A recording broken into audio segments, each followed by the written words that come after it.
guys, it's Curious Owl here, and yes, this is a new background.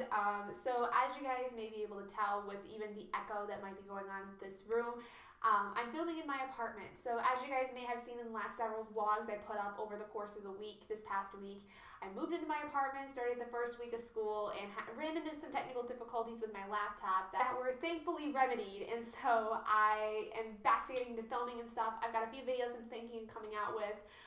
And there's been a lot of updates in terms of what I have planned for the channel. So if you want to go hear about those updates, you can go click on the video that I will leave down in the description for you. It's one of the vlogs, so there's a little bit of a intro talking about, you know, the progress of like me basically getting a new laptop charger and whether or not it's going to work or not, which was pretty much the problem I had with my computer. So anyway, this video though is going to be talking about some of my most favorite things involving movies. So I have a very small list of movies that basically just make me happy all the time.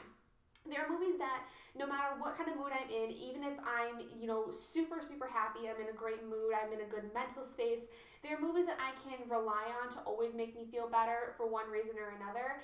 A lot of it is mostly with these movies, childhood memories that kind of come from them, because several of them were ones that my parents had me watch when I was a kid, and we watched them quite often as I was growing up, especially in my very early years, around maybe like 2 or 3. I watched these movies a lot as a kid, and so they kind of stuck in my head. And there is one in particular, which is my #1 favorite movie, which I will leave for the very last, is one that basically I've been quoting since I was able to talk, essentially. And my mother could tell you all kinds of stories of me quoting this movie, and it's just one of those movies that no matter what mood I'm in, seriously, if I'm feeling my worst, I put this movie in and it just makes my day 10 times better, and it's for a couple different reasons. But without further ado, let me actually get through the other movies first that also still really make me happy whenever I get to watch them. So these movies aren't in necessarily any particular order. There is one that stands out above the rest, but I will leave that one for last. But these other movies don't have any particular order to them. They're all just movies that make me really happy for one reason or another.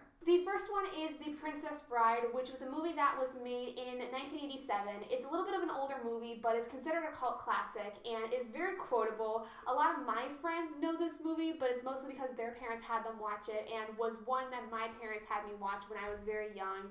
And I really wouldn't be able to tell you what it was about this movie that I loved so much. I think the biggest reason, though, this is one of my favorite movies is the pure fact that the comedy is just so quotable. Like, there are so many great quotable lines that I have been able to use in different conversations, and thankfully there's been a lot of people, when I have these conversations with them, they know what I'm talking about.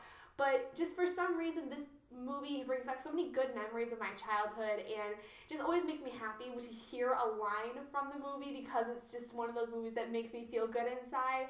And so if you ever hear me quoting like random lines, it's probably from that movie and any of the other movies in this list that I'm going to talk about. But The Princess Bride is probably the one I quote the most out of all of these. And it's because there's so many great lines. Like, if you haven't watched it, you need to go watch it. I do hope to get the original book, though, that was adapted for the movie. Basically, there was a book that was written by William Goldberg, something like that, William Gold something, and it was adapted into a movie in the 1980s, and I would really like to read the book because I had heard it was pretty decent.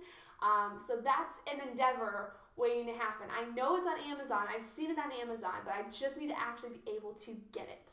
Next movie that really makes me happy whenever I watch it is the movie Who Framed Roger Rabbit. This is another 80s movie that, again, my parents had me watch because it was actually something that they had watched growing up. Both my parents had watched this movie when it first came out, which was really ahead of its time if you really look at the way that this movie was set up.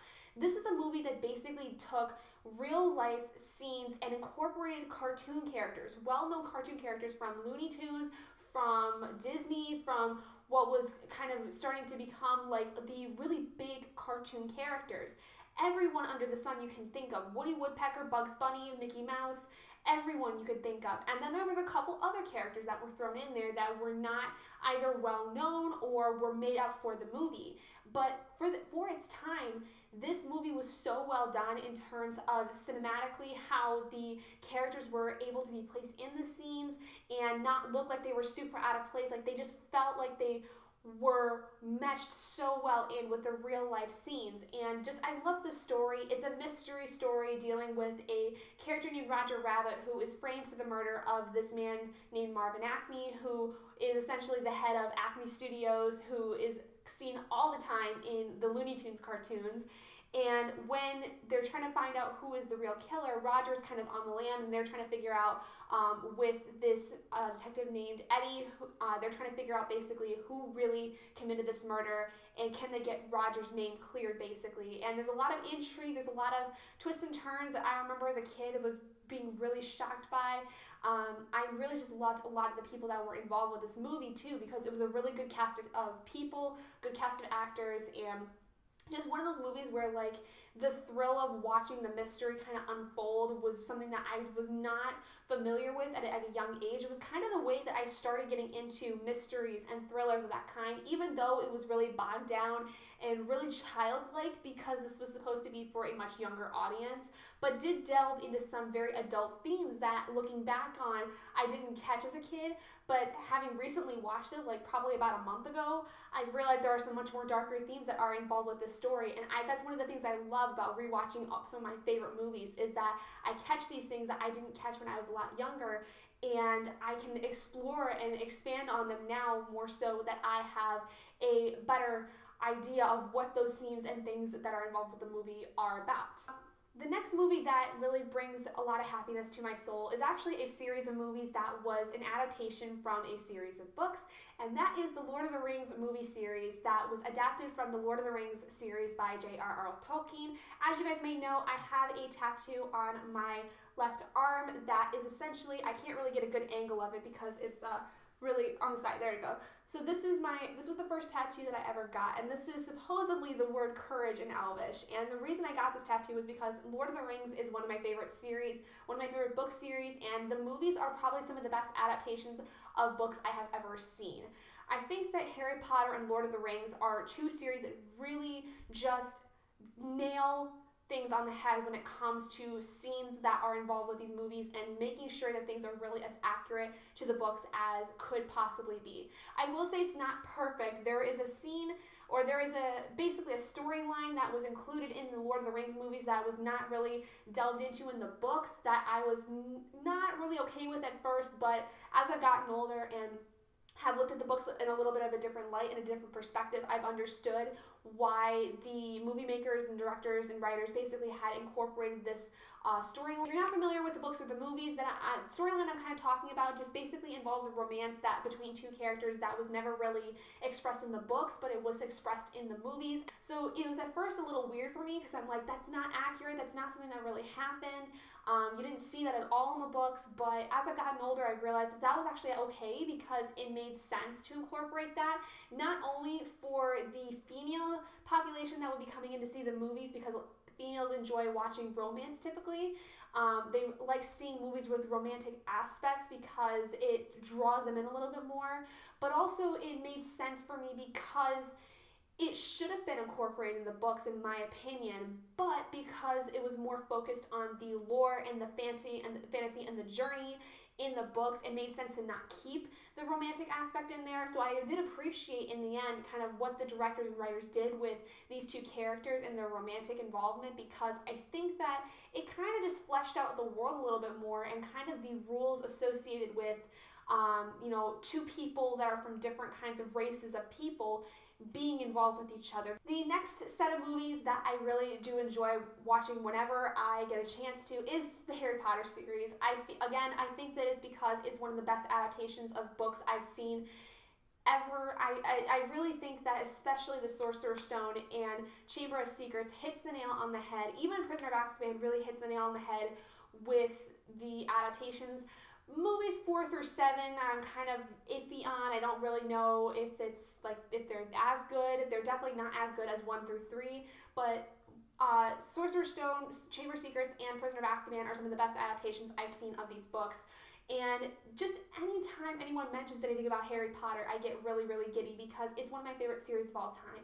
Yes, it has its problems. Yes, it definitely is not as inclusive as it should have been, and there's a lot of controversy surrounding different kinds of characters, but it's still one of those series that I identify with a lot because it was really the series I remember very much getting me involved with reading and getting me involved with the idea of creating stories in the first place like this.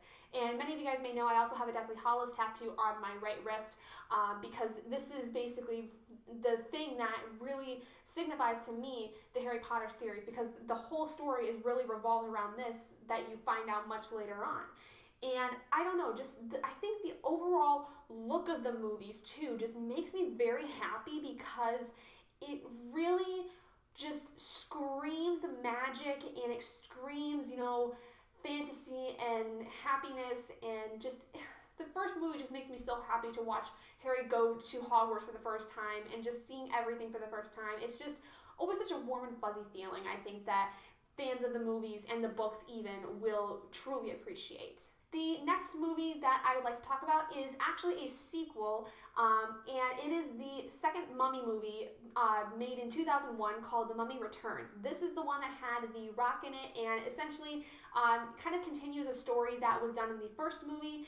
This is one of my favorite movies because, for one, it kind of spoils what my favorite one is, to be completely honest, but The Mummy Returns, I thought, was a really good sequel story-wise. It wasn't the best cinematically. The CGI was really kind of crappy in terms of The Rock's character and a lot of the special effects that were done. They were not really as good as the first one, I will admit, and kind of is one of the reasons why it's not my favorite. It's definitely kind of like, it's a little bit lower on the list, but The Mummy Returns, I think, story-wise as a sequel, works really well because essentially with this one, it's 10 years after the first movie, and the main characters have all kind of expanded their lives. The two main leads from the first movie are together, and they have a child, and they kind of go on this big adventure when they realize that Evie, the female lead, essentially is having these visions of things that she's not quite sure how to understand, but leads back to this thing called the Scorpion King, who is essentially this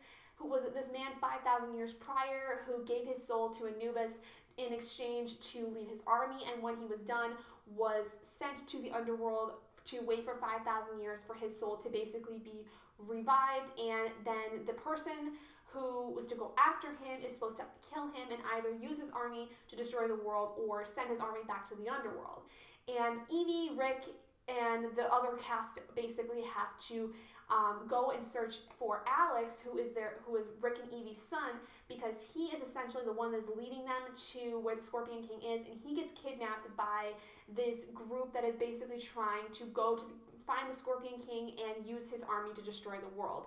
So, it's a very much a good guy versus bad guy scenario, and I really love the story. I love the incorporation of a lot more of the Egyptian beliefs of reincarnation, and the fact that Evie had a much bigger purpose in the story than she was given in the first movie. And along with that, I just really liked seeing a lot of the same characters. It was the same cast from the first movie. And finally, kind of spoiled by the last item, my favorite movie of all time, I've probably talked about a couple different times on this channel, is The Mummy, the 1999 version, featuring Brendan Fraser, Rachel Weisz, John Hannah, and Arnold Vosloo, who is just an amazing bad guy, I have to say. Arnold Vosloo is probably one of my favorite bad guys I've ever seen, and this movie is basically 10 years prior to the last one I was just talking about. So the main story of this is that there is this man named Imhotep, played by Arnold Vosloo, who was this high priest back in ancient Egypt, and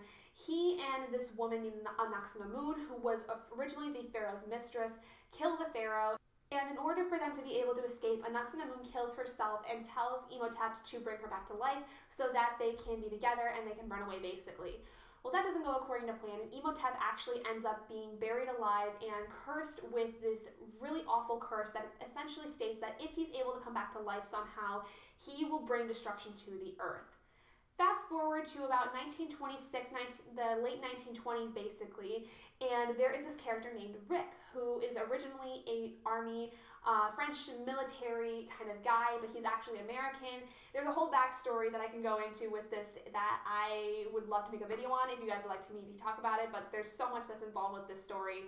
basically, Rick is at this place called Hamunaptra, which is the city of the dead, where Imhotep is buried, and he notices that the place is really kind of creepy. It seems to be haunted, and after his entire platoon is essentially killed off and he's one of the only people left, he heads off back to civilization, and 3 years later meets up with this young woman named Evie and her brother Jonathan, who are looking to find the city of Hamunaptra and find out its secrets, as everyone assumes it's a dark and evil place, and so they go all the way back there, and chaos ensues from there, which involves bringing Imhotep back to life on accident and having to figure out a way to kill him and keep him from destroying the earth. This movie is one of my favorite movies of all time because this was a huge part of my life. I had watched this when I was very young. My mom didn't actually know that I was watching the movie when she had watched it with me, because at the time I was about 2 or so when the movie had originally came out, and she didn't realize that I had actually been paying attention to the movie as a kid, and she could tell you this hilarious story of her overhearing me basically repeating lines from the movie as I'm just playing with my toys or whatever.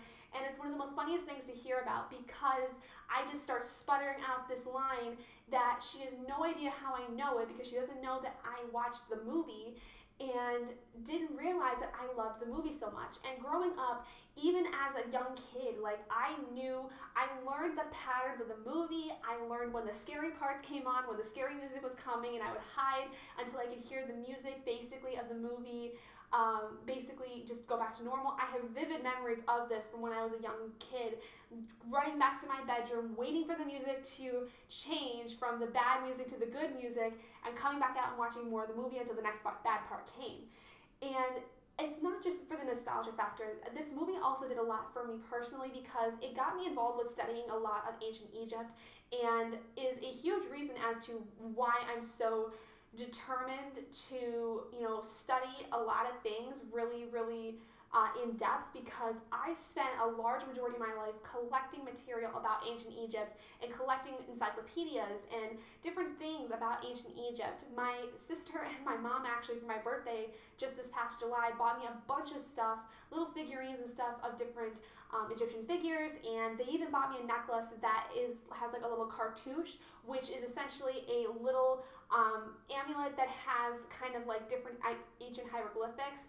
And I do plan on actually getting a tattoo up on my collarbone of a word in ancient Egyptian, if I can figure out how to have it written, because it's very hard to find hieroglyphic, words that are actually accurate, because there's all those like little engines you'll find on Google, but they're not actually accurate. They don't really give you the real words. They will show you what each symbol was, but it doesn't tell you of like the grammar or anything if you want to have a phrase. It's not something I would rely on. So I just want to like find a way to like get the hieroglyphics, or even the Arabic, the modern Arabic writing on my collarbone, because it's one of my favorite movies, and it's a certain line that whenever I think of it, it reminds me of this movie. That's one of my favorite movies of all time. Editing Gabby here. I realized I actually forgot a few movies that are also on this list that I really, really enjoy for different reasons. Three of them are actually Mike Myers movies, and I'll start with the first two that are in a series. So, two Mike Myers series that or movies that I really, really like are the Austin Powers movies. I like the first two, The International Man of Mystery and The Spy Who Shagged Me, more than Goldmember. Goldmember was just never something I really enjoyed. I kind of thought that after the second one, it could have just been over with. But I really like Mike Myers as an actor. I like his comedic style, and he kind of reminds me a lot of Robin Williams in some ways, mostly because I think he plays on his Scottish heritage a lot, and he uses it to his advantage in a lot of his comedy, and is part of the reason why I really, really enjoy his comedic style and everything that he does. Another Mike Myers movie that I really like is So I Married an Axe Murderer.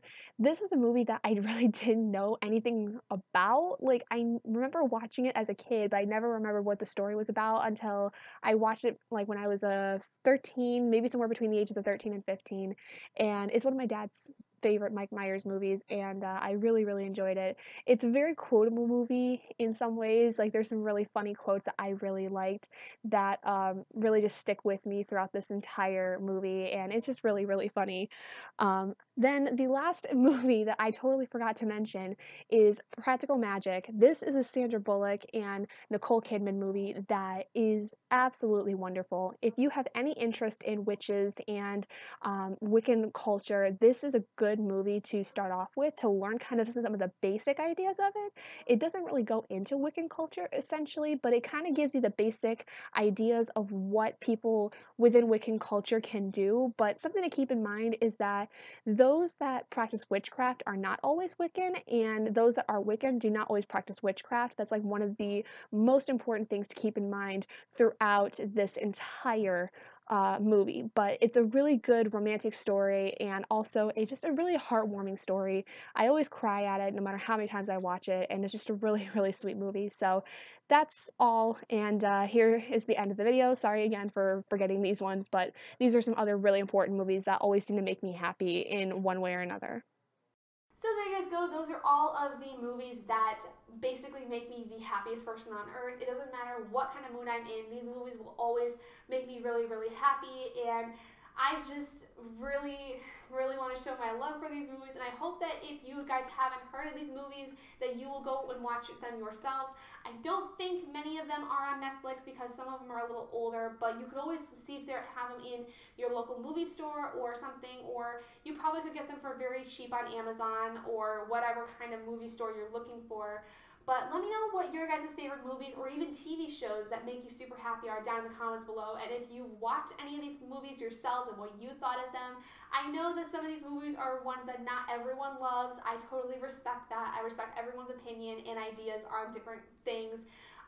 But these are just the things that make me the happiest when it comes to me feeling kind of back to where I want to be. Like if I'm in a bad mental space, I watch one of these movies and it always makes me feel better. So please respect that down in the comments below. But I would love to hear what your guys' thoughts were on these movies or any movies or TV shows you guys really seem to enjoy that make you feel better when you're feeling really down. So thank you guys so much for joining me in this video. If you guys did enjoy it, please do give it a big thumbs up. And let me know if you'd like to see more videos of this nature, as I do plan on coming out with some more later. And what are some ideas that you would like me to talk about, whether it's, favorite TV shows or favorite kinds of candy or whatever. I don't really care. Just whatever that you want me to talk about. So if you guys haven't already, though, and you'd like to be, hit that button down below and subscribe to become an owlet in our flock. And I'll see all of you guys in my next video. Bye, guys.